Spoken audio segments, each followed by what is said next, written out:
What is happening, M0A Nation? Jason Schappert here. Who is loving the secret to perfect landings thus far? We were in the airplane for the past 2 weeks, really showing you, kind of breaking down the tips there, and then now breaking down each one into separate videos. Last week, we spoke about how a perfect landing starts with a perfect traffic pattern. And it was actually a great example, wasn't it? We got extended on downwind. We got to really see what that actually looks like. Today, I want to dive deeper into this idea that I shared in week 1, that airspeed is king. Well, think about it this way. If you let your airspeed get away from you by, something insignificant, like even 5 knots on the downwind. Everyone thinks about airspeed on final, but your airspeed on final is a byproduct of how well you manage your airspeed on base, on downwind, and even argue on crosswind for that matter. But downwind is really where the money is made, because on downwind, we can have a tendency to get a little bit fast. I would argue that most of you are coming in a little fast. If you're coming in slow, that's really something we need to talk about, and we'll get there. But most of you are coming in fast. You're flying the downwind like you're doing your long solo cross countries for a private pilot. You know, you're at 2,400 RPMs. Downwind? Why don't you try bringing that RPM back to 2,100, 2,000, somewhere. I've already got the wind pushing me. Just bring everything in check. In 2-3 Mike Zulu, and this is gonna be different for every airplane, but I have a goal.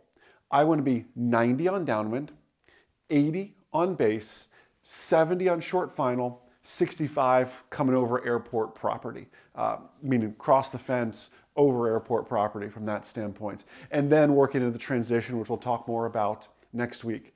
But if you have a problem, like you're 5 knots too fast on downwind, well, guess what? Now it's time to start descending, but you're a little bit fast. So you nose it down and you never lose those 5 knots, and you carry those 5 knots into the base. You carry those 5 knots into final. Next thing you know, you're on final, you're 5 knots too fast, and it seems so insignificant.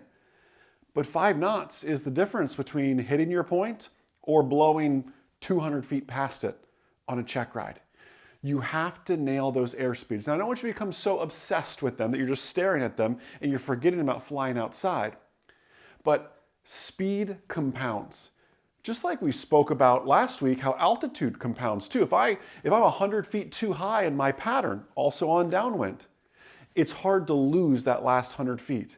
Now imagine you're 100 feet too high and you're 5 knots too fast on downwind. A perfect land starts the perfect pattern. And we often can even give it all away on something like the downwind. We spend so much time focusing on that touchdown, that transition we'll talk about next week, but we're forgetting that all these little factors leading up to it bring us to that point. Now, speaking of that point though, what is a byproduct of 5 or 10 knots too fast? Well, 5 knots too fast, realistically, you're just gonna end up landing long. 10 knots too fast, and you still try to enter into ground effect, you could end up hitting and having you're skipping, like you're throwing a stone across the lake and you bounce and you skip on your way. What if I'm 5 knots too slow? 5 knots too slow? Again, I never want to be behind the power curve. I never want to be slower than I should be. Even something like 5 knots too slow can have you coming in, you transition, and you're really gonna have to end up flaring. I don't like that word, but you're gonna have to end up flaring to try to slow that impact as you come down. You're gonna plant, and you may even bounce from that too, but you're gonna plant. We have all done 2-for-1 landings. It's not something, you can't log it that way, right? So don't get excited. We've all done 2-for-1 landings. Some of you done like 3-for-1s, and we'll share about that later. But sometimes that happens. Airspeed is king.